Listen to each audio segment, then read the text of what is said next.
Hey everybody, welcome to Ron Line Report. Today's guest, come on now, you all know this man, four-time Mr. Olympia, the one and only living legend, hell of a guy, Jay Cutler. What's up, Jay? Good to see you, man. It's always great to connect this time of year. It brings back a lot of memories, and this is the first one that I get on that I'll be talking about it besides my own podcast. So Oh wow, well, appreciate great. appreciate this, man.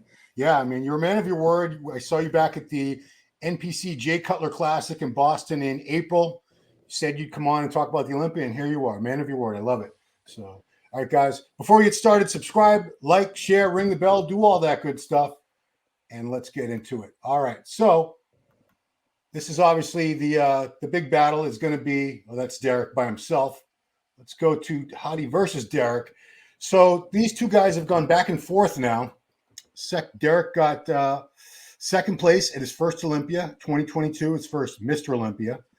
Hottie beat him, and then Derek beat him. Do you think we could be in for a situation where these two go back and forth with wins? I actually think that would be more exciting than one guy winning over and over again. Yeah, it's always been the past years. You really have to beat down the champ in order to win the title.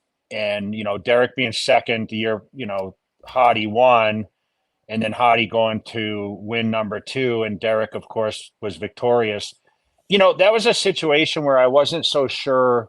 I thought Hottie was fairly good at the Olympia that he lost to Derek, but um, he definitely displayed the best Hottie I had seen in some time at the Arnold, Ohio, and Arnold, UK. Yeah. But this is the problem when you start looking at what guys have done. What have you kind of done for me lately? I mean, we haven't seen Derek in a certain amount of time torn down in condition. It looks like he's super improved, and it's really going to be, I feel, a battle between these guys. I mean, it's very rare that I'll sit here and say, hey, it's a repetitive nature of who's first and second. I mean, it hasn't really been that way since Kai and Phil or me and Ronnie. Yeah. So I think that these are your top two contenders for that title at this point.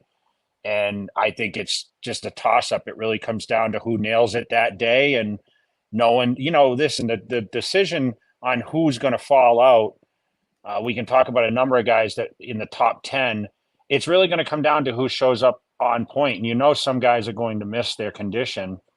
And it's only just based on kind of their last showing. So those two guys are definitely front runners of this competition. Yeah. It's kind of like the years. I actually hope it goes back and forth, or at least that it stays with those two in no particular order, 1 and 2, because like Kai and Phil and you, and in my lifetime, I guess probably the most exciting Mr. Olympia rivalry was you and Ronnie all those years. Mm-hmm. I mean, it just gets people going to have a very strong rivalry between two guys. And Derek has had a whole year to get better. We kept a lot of us on the media side were saying after that Arnold that Hottie won, that Hadi Choopan would have beat the Derek Lunsford that beat him a few months before at the Olympia. But that's not the Derek that we're going to see. This is a different Derek that's had a year to improve as a young guy. I think he's only like 31 years old. What do you see improvements when you're looking at these pictures? You actually seen him in person a few times recently. Yeah, I mean, he came out, he was on the podcast, and I mean, he's very confident. He's fell into the role as Mr. Olympian. I think that's, you can't really plan on it. I mean, I know how shocked he was. I actually gave the award to him when he won the title, and his reaction was just in total shock. Where, you see Hottie and he train, they are coached by the same mentor, Hani Rambod, who I always say it's very hard for Hani to miss. I think everyone, he's training, three guys now, including Bumstead, that, right now could, be title holders in their division, all under kind of one roof. You see they're training together and whatnot. But listen, the excitement's always there. And I feel, when you go scale back to like me and Ronnie, you spent time with Ronnie training in the off season, used to go out to his camp. You knew what I was up against. Now, nothing in disrespect to either one of these guys, but they're not facing one guy that's dramatically different than the other, if that makes sense. I feel like they're both kind of in stature. Yes, Hottie has some better qualities from the front as far as conditioning wise and deep separation, especially the midsection. But then you turn Derek around and the tables turn. And I felt like that was kind of a situational thing with Ronnie and myself. And then if you want to bring Kai and Phil into that, I mean, Kai and Phil, Phil still had the better genetics, I think. And we never saw Kai really nail it at the Mr. Olympia where, we're right now. I mean, Derek's the one who kind of nailed it last year in the judges' opinions, but like I said, it could have gone either way. I wasn't favorable. I knew what position it was to be second or first, and I knew what it's like to lose the title and come back to win it. So it's a great situation for me to root either guy on because I was in the same position, and a lot of the world doubted me, and I'm sure a lot of people doubt that Hottie can come back. That stigma of once you lose the title, it's gone. I don't feel as in place as it probably was in our era, Ron, where you probably followed it the most closely, right? I mean, these guys, back in the Dorian era, the Ronnie Coleman era, you watch time and time again. We always talk about the uncrowned Mr. Olympias, and there are so many in the history books, but you're seeing now, I mean, it could be anyone's battle to come out on top. It really comes down to, like I said, who nails it. We know Derek's going to probably win from the backside no matter what. But hell, there's a lot of other poses in there that are important. So, we'll have to see that Friday night. Yeah, I mean, I think it's important to point out you are still the only man to ever lose the Mr. Olympia title and get it back, and that was 15 years ago. So, as much as we say this era might not be as competitive as eras gone by, we still haven't seen any Olympia champ come back and win the title. So Hottie could be the first guy in 15 years since you did it to accomplish that. Yeah, I mean, you saw a lot of guys come back. I mean, you saw Ramy try to do it, Brandon Curry, Phil Heath. I mean, think about that. He came in and we never thought Sean Roden had the ability to beat him. And, I had thought Phil would win 10. And, we've now seen, obviously the newest guys come about. And I just hate that we always say it's not as competitive because I feel like the field is really close. And like if I sat here and if you had to nail me down and say, okay, who is going to be top 6? There's a lot of guys that you have to think about, including some of the new guys that, especially like Rafael Brandeo or Martin Fitzwater, who, people aren't talking about as much. But you also have Samson, who is third the last couple of years. Is he going to bring it? That's the big question. I mean, he has all the ability. He has all the tools. He's comparable with Andrew Jack, who we just saw lately do some major transformation with his physique. But that call out is going to be crazy because you have guys that are over 6 feet and you have, really not missing anything. And we've seen Samson improve. It's just he's got to bring the condition, and Andrew is in the same boat. He's got to bring the condition. If those guys came in the kind of condition that Hottie and Derek came in, we might be talking a different game right now. Yeah, I totally agree with Samson. That's my only knock on him is condition. And, he's had a couple different coaches. Milos was his last coach. I just want to go to a real recent update because, I know they still have 3.5 weeks. So this picture I'm going to show is about 4 weeks old at this point, but still it gives you an idea. I'm a little worried. If I was a Samson Dauda fan, I'd be at least slightly concerned at this point.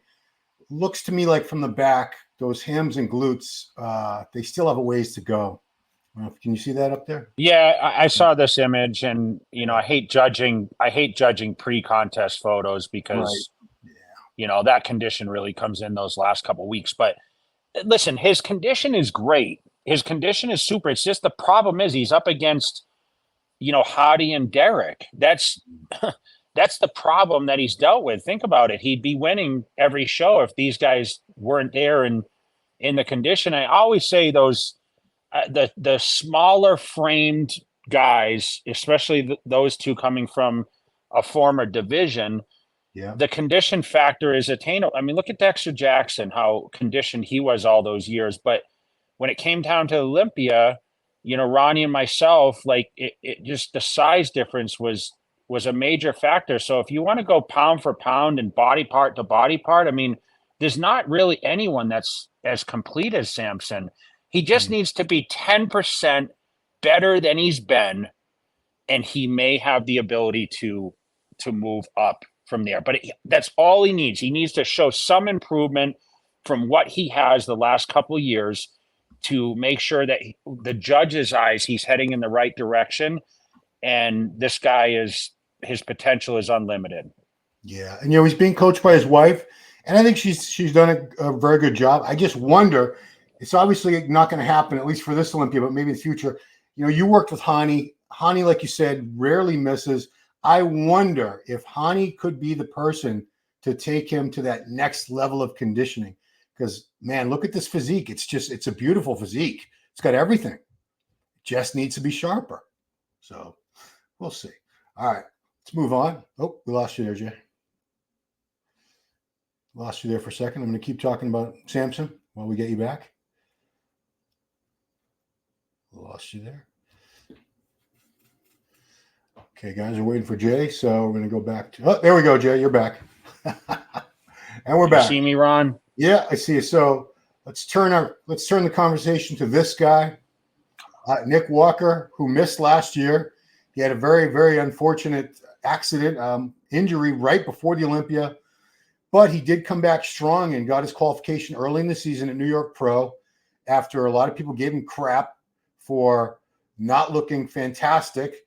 Actually, they said his midsection was looking pretty bad at the Pittsburgh Pro guest posing, and he showed up at the New York Pro, blew it away. Still had a very, very strong challenge from Martin Fitzwater. But I'm just wondering, is this indicative of what we're going to see at the Olympia, or are we going to see Jay's back?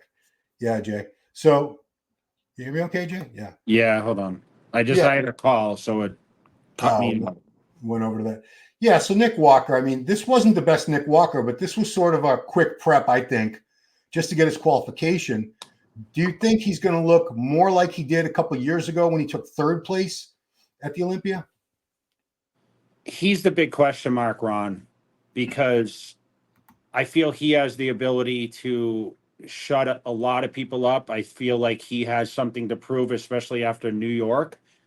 And it's very hard. He seems to really peak at the Olympia no matter what. And I have a lot of faith in Nick Walker. I really think that if someone slips up enough, Walker's sliding in that spot. Yeah. I mean, just look at recent updates. I mean, the fact that he missed last year, it's terrible, but I think it's kind of it's a good situation because it probably lit a fire under him. Like, I don't have any more time to waste. I missed a whole year. I missed the whole Olympia. He should be on that stage every damn year. So, he's there in Vegas. So this is a guy that you see on a fairly regular basis. Yeah. Nick is training in Florida now. I mean, we've been in touch, but I have a lot of faith in Nick Walker. I think he could knock off a lot of these top position guys. And I mean, I think he could battle for the title, to be honest. I know people say genetically he's a little limited, but he seems to really show up, and no one works like this guy does. He's a workhorse, and he's fully dedicated to being his best. And I support what he does because it's just, he's just the guy that I feel puts all in. Yeah. I mean, people have compared him to you many times. I'm sure you've heard that comparison. You didn't have like the prettiest shape and structure, but you made up for it. You got all this muscle mass, crazy condition, biggest dude up there, widest guy up there.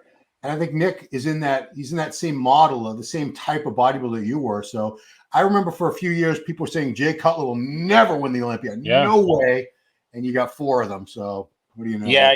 With Nick, I mean, obviously structures, if everyone else is on point, Nick Walker, it'd be almost impossible to win this show, but you know how bodybuilding contests are. Not all these top guys are going to show up. We all have points where we might miss, and that's where his ability to put himself in position. Yeah. As long as he can keep the leg size, I mean, definitely he needs to be able to get more X frame out of that body, and I think the lower body is obviously some criticism has come there, but man, look at those side shots. I mean, the side chest, the back double is second to none. I mean, you want to talk about back doubles of Derek Lunsford. I mean, Nick might be the second one to him with the best back double up there. I mean, look at the arm size. I mean, he's got it all. We see I don't think conditioning is going to be the issue. It's really how he brings his physique in and has the fullness and that combination, which makes him the most dangerous. Yeah, let's move on to Andrew Jack, because this is the guy that a lot of people are pinning their hopes on. A lot of Andrew Jack fans. I don't know if this is going to be his year, but a lot of people do feel he's a potential Mr. Olympia, a potential multiple Mr. Olympia champ. There's nobody that looks like this guy. 6'2", pushing 300 pounds, close to that, with a small waist, crazy round muscle, full muscle bellies. It's a physique. They used to complain about the modern era. They've been complaining for years. If you couldn't see the head, you wouldn't know who you were looking at. They all look the same. Well, this guy, you would know immediately. That's Andrew Jacked. What kind of improvements do you see since we saw him last year?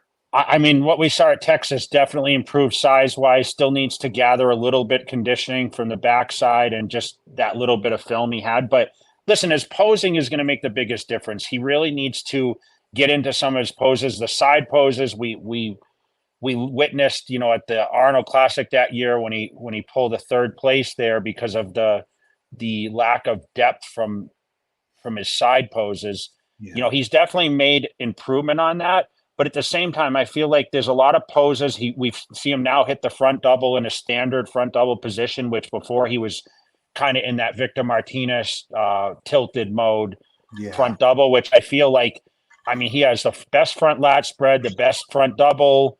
I mean, some of the shots they're just stunning on this guy. And he's, like I said, he's got all the tools and he has a lot of separation. So if he can get that condition just a little bit tighter, and he's one of these guys that are battling on 300 pounds type thing. And I don't think Andrew really looks at that and wants to brag about it. But boy, as a whole in the community, we talk about Samson and he being 300 pounds on stage, where very rarely in our era, besides Ferrigno and maybe Gunther, we had 300-pound bodybuilders.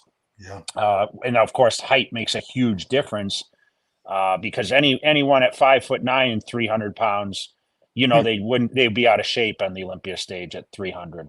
Yeah. So the difference, I think, between, you mentioned Gunther and Lou Ferrigno, Ralph Moeller years before that, we had tall guys, but none of them really had a pretty shape and structure.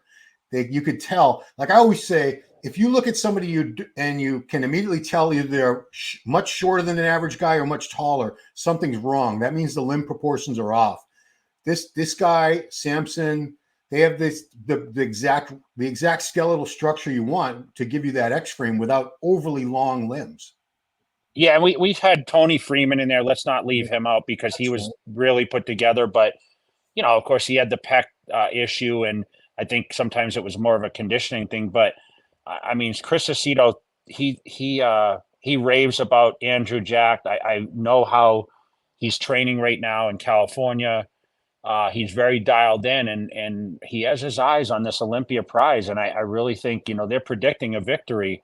Man, that would be something if we saw Andrew, catapult himself from, what was he, 5th last year to all the way to winning. I mean, that would be an incredible move up. Yeah. I mean, let's see. 01, you went from what, 8th or 9th the year before? 8th to 2nd, controversially. And then Ronnie went from 9th to 1st. I mean, prior to that. So it can be done, guys. Don't think just because everyone's talking about Derek and Hottie, that doesn't necessarily mean it's going to be one of them. Let's move on to another guy. Hunter Labrada just showed up with a new look. Got rid of his hair, going for the clean shaven look. Definitely bigger. Is he better? That's my question to you. That's a great question. Remember, we're all judging from video and pictures, and I know he went on Instagram, and I did spend some time with Hunter. He actually guest posed at my show here in Vegas early in the year, and he's made a ton of improvements, Ron. I mean, his physique, he's definitely gathered more density, especially, these back poses, back's improved. I mean, he's got the side tricep. I mean, he's hitting it now in the standard, side tricep instead of the Doring-esque side tricep. But this kid's got it all. It just comes down to the conditioning and listen, his midsection, I try to put into these guys' heads like the midsection is still half the body. It's Phil Heath lost the Olympia because of his midsection. I mean, Derek Lunsford is Mr. Olympia, but could he improve his midsection? Absolutely. There's too many guys with quality midsections that you have to dial that thing in. And I know he's been a little criticized with either distension or, I know he had some eating issues. Like if he puts it together with all the tools, he could definitely be a guy fighting for it. But right now, based on his last showing and where his position is, he's going to have a tough time punching himself in the top 3 unless he really improves on that conditioning factor. Yeah, and the one thing I actually feel bad for, I think he gets a lot of crap just because his dad was a very famous pro bodybuilder. He owns a big supplement company. They think they assume he's been handed everything, like he gets gifts in judging, which I don't think so. He's worked his ass off. He's consistently improved his physique. Look at him. He's got a crazy structure, Ron, and he's not really missing a lot. And that's on the Olympia stage. Remember, it's still bodybuilding. So I know sometimes people look, oh, this guy was in better condition, but it's still a bodybuilding contest. And if you're in close contention, in close condition, sometimes you get the nod. But when you start battling those top positions, a lot of these guys have that full combination. So that's where I think he needs to just dial in and get back to work, which his work ethic is second to none. I mean, trains in his own personal gym. He has no distractions. Obviously, his father is a crutch to him if he needs him. But from my understanding, and actually speaking to Lee, he isn't as involved as people would expect. He kind of lets Hunter do his thing. And listen, let's be realistic. I mean, Lee competed under 200 pounds. His son is now 260 plus on a bodybuilding stage. There's a lot of variables that change, that kind of preparation for a contest, with that much weight differential. Absolutely. All right, let's move on to another guy. You mentioned Rafael Brandao. I keep forgetting about Rafael. I feel horrible. I don't know why. It's because he doesn't really make a lot of noise. He doesn't hype himself up, and I think he wins a show earlier in the season, and then a lot of us tend to forget. And then Olympia's coming up, Rafael. But this guy has been consistently improving. I remember a few years ago thinking, man, he's good, but he needs to fill out.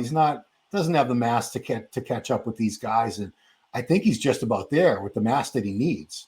He was very impressive at the Arnold. Could he use a little more detail? Yes, but this guy is a top 6 finisher. So if anyone doesn't include him in the top 6, I think that they're forgetting about him, like you said. I know you did something with the doctor from Greece, and I said, well, what about Rafa? Yeah. We're talking about Bonix and everyone else, but, don't forget about this kid. I mean, he's fairly young. He's one of these Brazilian guys with a huge backing from, that fitness community is crazy now. Yeah. And I feel like he is in that contention. Like you said, he's definitely gained some depth to his physique, where I felt like he was a little thinned out when he placed top 10 last time. He sat out, gave himself time. I'd be very, very shocked if he's not pushing the top 5 or 6 in this contest. Absolutely. Now, we can't leave out this guy because he's won the Olympia and he's never been lower than 4th since. So it's been 5 years since Brandon Curry won the Olympia title, but he's not someone who's been sliding down and needs to just retire. Not at all. Last year he showed up he almost pulled out. The day before at the press conference, they were announcing that he wasn't going to compete. He got sick at the last minute. He showed up and he still got 4th place, looking flat as a pancake. This is 2019, which a lot of people think was his best year. He won the Arnold and he goes on and win the Olympia the same year.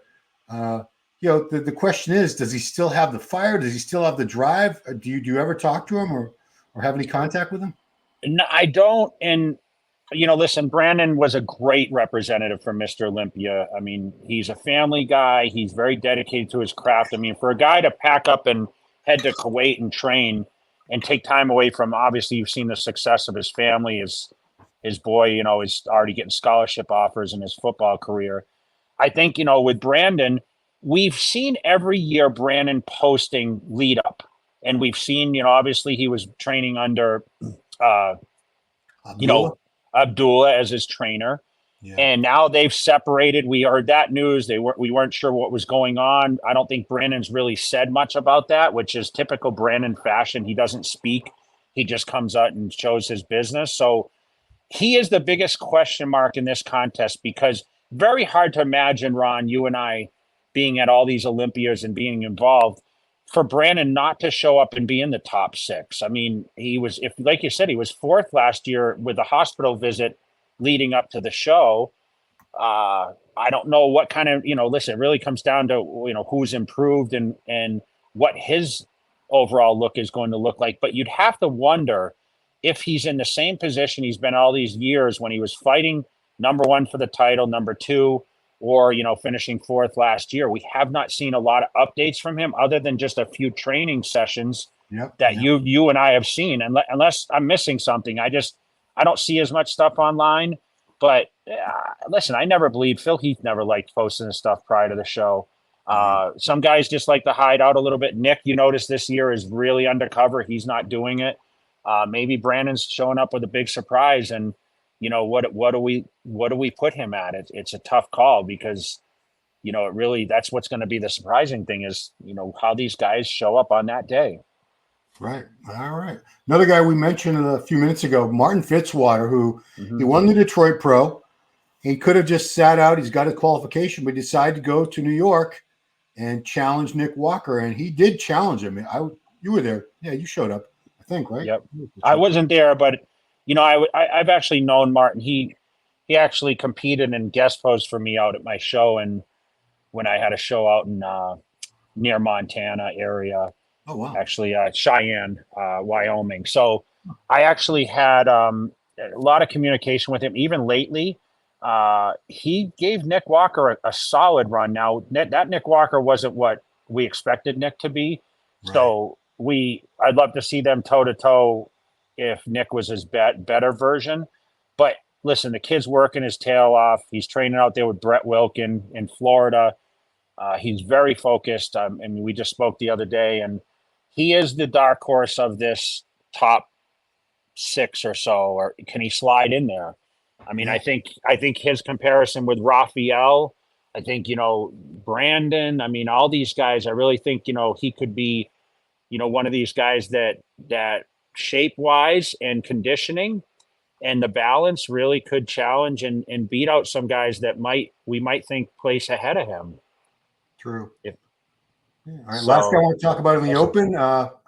This is a guy, your coach, Chris Aceto, did a fantastic job earlier in the season with Akim Williams at the Arnold, Ohio and the Arnold, UK.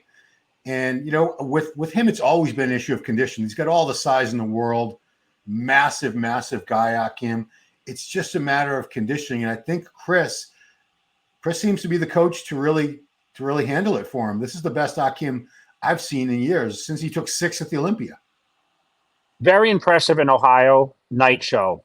He missed it a little bit at prejudging or was a little overlooked, but his biggest issue has always been his high lats from behind. And he seemed to, like you said, nail that condition. I mean, listen, sitting in the front row in UK and watching him in some of these side shots, I don't know if anyone could beat him in some of the side shots as far as the density. I mean, he was a heavy trainer prior in his career. I mean, he's really built up a lot of density, but it really comes down to conditioning with him. And, we've seen him 6th at the Olympia before, so we have to discuss his position here too. But it comes down to what Akim shows up and getting in the mix. And like I said, the posing and staying poised, they're going to take him through a lot of rounds, especially in that deep in the lineup.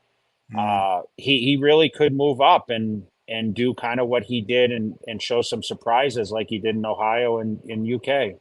Yeah. So that's the guys who are competing. There are many more, and they're all worthy of respect and everything, but we focused on the top names.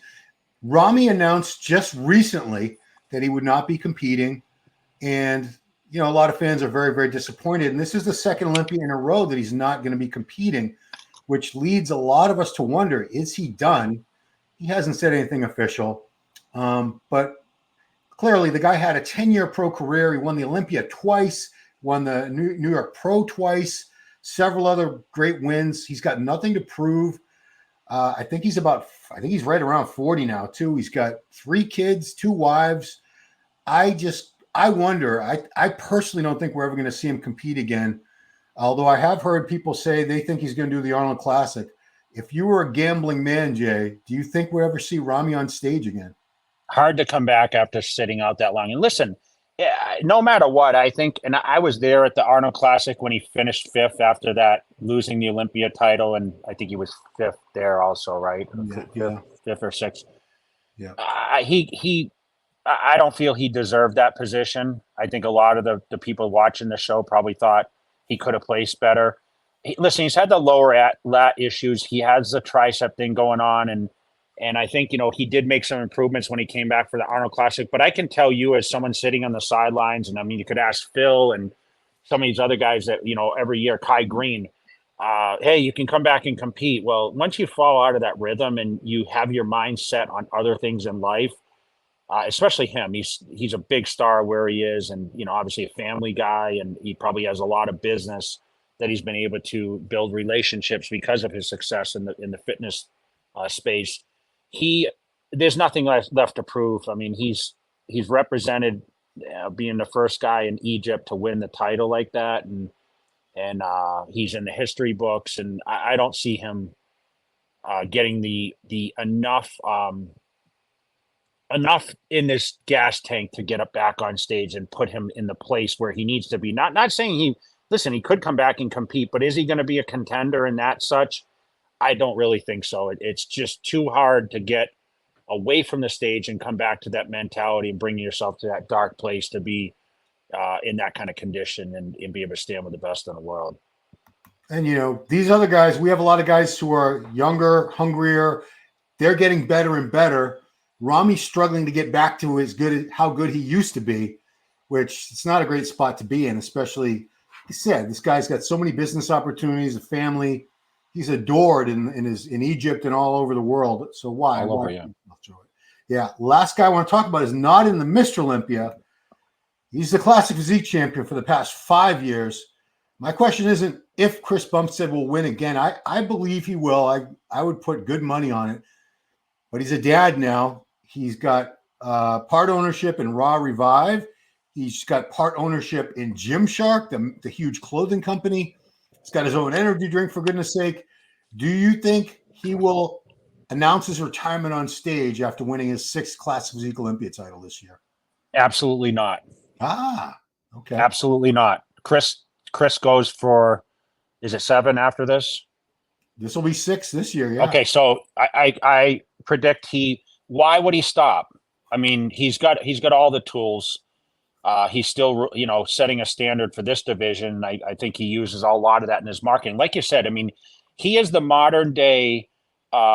He is the ultimate. He is the what everyone strives to be. I mean, he's got everything that you could possibly ask for, physique wise. He's been a leader. He represents, generations. I mean, everyone respects this guy. He just comes and works. He doesn't really like to say a lot, even though he's a huge social media presence person. He's just him. And that's what makes him so unique is, he's very, he's authentic with what he does, but at the same time, he's showing the way to excel in every facet of what bodybuilding has brought to him. I mean, coming from probably a small place, his sister being a pro, driven in the family, his brother-in-law with Ian, who pushed him. And now, of course, with Hottie in his corner, very hard for him to miss. But listen, we've seen him in the off season run, and similar to a lot of these, like a Kevin, not necessarily Kevin, but Ronnie Coleman, Kevin Lemro, they take downtime, right? He doesn't push himself. He's not really necessarily trying to get extremely bigger, even though I still feel he's making some improvements. I mean, he looks to be spot on. But there's no one doing it better than Bumstead. I mean, and we talk about what division this is, the Classic. I mean, it pays $50,000, and I don't, there's no money that's going to drive Chris Bumstead to get on a bodybuilding stage because I think he's got so many great things going on. I think it's more of a legacy now. And I think that's all he's thinking about. Why would he stop if he's on top and he's not challenged as much? I mean, we can talk about Wesley or Ramon or Urs or I don't know who else would challenge him in that. I mean, Rough Diesel's not in it. Breon, obviously, he's, held some titles next to him. I think, he's kind of standing on Mount Olympus on his own. I mean, look at this. I mean, this is 4 weeks out and, he's just got it. He's got the it factor. And I'd hate to see him leave. So I hope he watches this and I hope he smiles inside because he's going to say, damn, Jay's got me spot on. Yeah. The other thing that I just want to mention with him, like he's got that cool private gym now, is that people seem to want to push him to go into open. They want to see him add another, it would take another 20, 30 pounds realistically for him to be a contender for the Mr. Olympia title. But why on earth would he do that?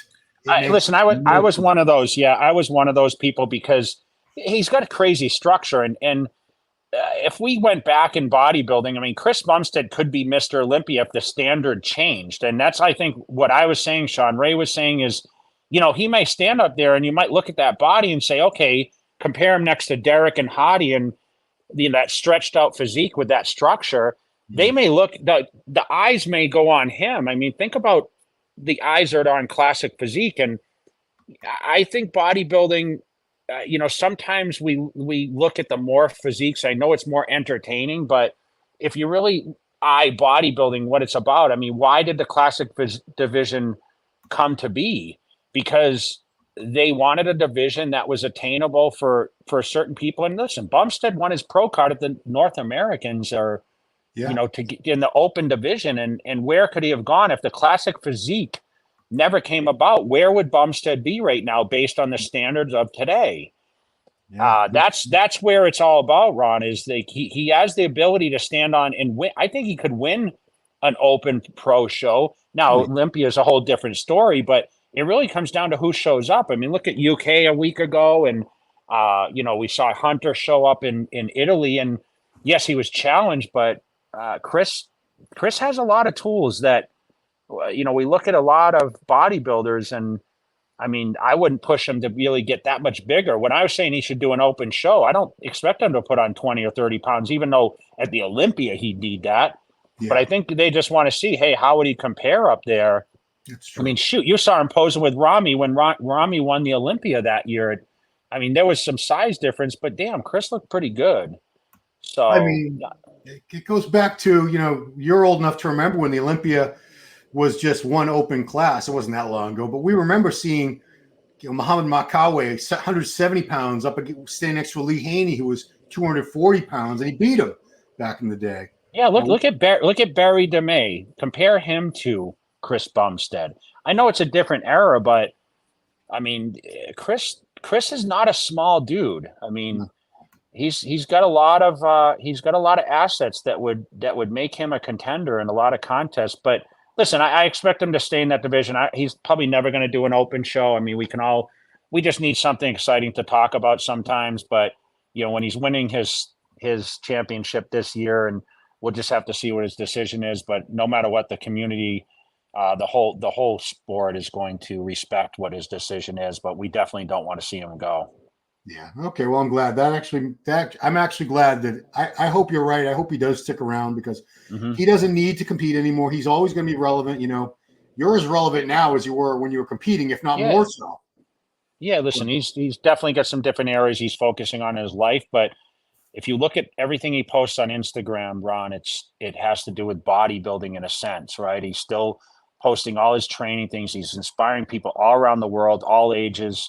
I mean, these high school kids are following him, and I think that's really important for the future. I mean, we haven't been able to tap a high school community for a very long time, and he's able to do that, which I think is a huge asset to bodybuilding. And, I applaud him for everything he's become, and, what he's doing for our sport. And, I have a lot of respect for him. So, congratulations to him, and I look forward to seeing him get up there and defend his title. Yeah, it's funny because we have a ton of – I go to Bayshore Athletic Club, Tim Dowling's place in Braintree. Half of Braintree High School trains there because it's like 4 blocks away. And anytime I hear them talking amongst themselves, or occasionally they'll ask me, they don't ask me about Hadi or Derek or any of those, or Nick Walker. They all want to talk about Bumstead. They love Bumstead. So there you go. Next generation. All right. Well, you have been very, very generous with your time, Jay. Appreciate it so much. Appreciate you giving me the first talk about the Olympia before anybody else. So, guys, follow Jay on Instagram, Jay Cutler. Go to Jay Cutler TV on YouTube. Awesome content. Does his, what's that podcast called? It's just called the Cutler Cast. Yeah. Yes. So we break down the shows, and I mean, as we lead in, you'll hear me talk a little bit about, like we said, it's who shows up lately and who posts things. I mean, this could sway different ways depending on what we see as we lead into this contest. But it's going to be exciting. Once 60th anniversary. Look forward to seeing everyone there. And once again, Ron, you're doing a great job keeping all the everyone informed in bodybuilding. A lot of I see your live feeds. I see everything you're doing. So listen, man, I know you have a love for bodybuilding. You've known me since I was a kid. Yeah. So I told you anything I can do to support you. Make sure you guys like, subscribe, follow this thing, and comment below. We want to know what you guys think. Who we left out, or who you think is I was right or wrong about. That's the big question mark. You know, it's so funny that you're 51 now, right? 51, yeah. So I'll be 55 on Saturday. I can remember back when I first heard about you, when I met you, I thought I was so much older than you. He's this young kid. Yeah. Now I think, well, me and Jay, we're basically the same age. Yeah, same age. Once you hit 50, Ron, it's all the same. It really is, man. It's all the same. I mean, but I'm thankful, and like we're still involved, and that's the main thing is, you know, we're still active and we're still fans, and you know, we continue to support this next generation. Cool. Thank you so much, Jay. Guys, that has been 4-time Mr. Olympia champion, the one and only Jay Cutler. Yeah, I got the old school one. Follow him on his social media and watch his YouTube channel, Cutler TV, Jay Cutler TV. Thanks for watching. Ron on Report, and we'll see you next time.